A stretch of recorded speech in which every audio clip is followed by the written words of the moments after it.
नीतीश 10 थर भी से मुख्यमंत्री शपथ ग्रहण कले। नीतीश जदिवा क्षमता बेले बेले नीति परिवर्तन किंतु एथर जीतिकी सी एनडीए सहित हाथ मिले आउ थे 10 थर मुख्यमंत्री हेले।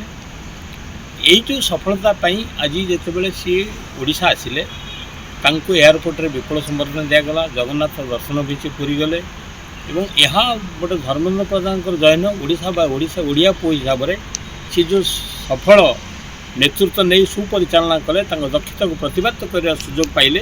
तो ओडिशावासी आज शुभेच्छा और बहुत अभिनंदन जनाइछन्ति। बीजेपी समर्थक हजार हजार समर्थक एवं नेता मंत्री समस्ते आज शुभेच्छा अभिनंदन जनाइछन्ति। धर्मेन्द्र प्रधान जड़े भारत वर्ष दक्ष राजनेता बोली निजुक से प्रमाणित कर बिहार निर्वाचन में अद्भुतपूर्व सफलता एनडीए पाइला ताहू दक्षतार परिचय बोली समस्ते कहते। प्रच्छद पटे से रही जो दायित्व तुलेले और समस्ते जानले भारत वर्ष में एनडीए एक अद्वितीय नेता हिसाब से रही जो 10 जण नेता अच्छा सर्वभारत एनडीए बा बीजेपी से ये अन्यतम।